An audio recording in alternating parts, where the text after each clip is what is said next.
Selma, AP, activists who gathered virtually and in person to commemorate a pivotal day in the civil rights struggle that became known as Bloody Sunday, called on people to continue the fight for voting rights as they also honored giants of the civil rights movement, including the late U.S. Representative John Lewis, who died last year.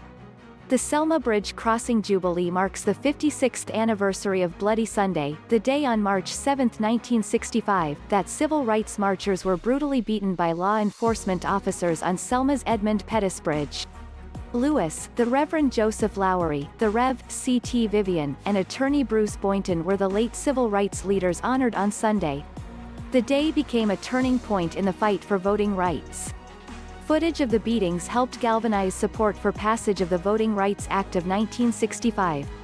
This year's commemoration comes as some states seek to roll back expanded early and mail-in voting access, and efforts have been unsuccessful to restore a key section of the Voting Rights Act that required states with a history of discrimination to get federal approval for any changes to voting procedures.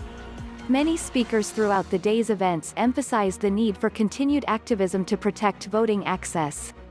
"Voter suppression is still alive and well," said Teri Sewell, a Democrat who represents the 7th Congressional District, which includes Selma. "It reminds us that progress is elusive and every generation must fight and fight again." Sewell spoke during a video that featured comments from activists, mayors, members of Congress and others about the historic anniversary. Later, organizers played video footage of activists, many who had been part of the original Blood Sunday events in 1965, crossing the bridge once again. They wore masks and, in keeping with social distancing requirements designed to stop the coronavirus, spread out across the bridge as they walked. The event typically brings thousands of people to Selma. However, most of the events were held virtually this year because of the COVID-19 pandemic. The annual Martin and Coretta King Unity Breakfast was held as a drive-in event. The outdoor event included some in-person speakers such as Reverend Bernard LaFayette, and the founders of the group Black Voters Matter.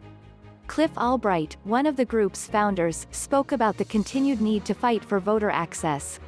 "The movement is not over," he said as people in their cars honked in support. "What we are asking folks today is for us to commit to that moment, for us to commit to this movement." Others spoke via video link or in prerecorded messages.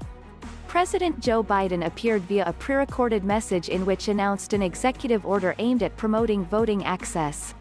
"Every eligible voter should be able to vote and have that vote counted," Biden said.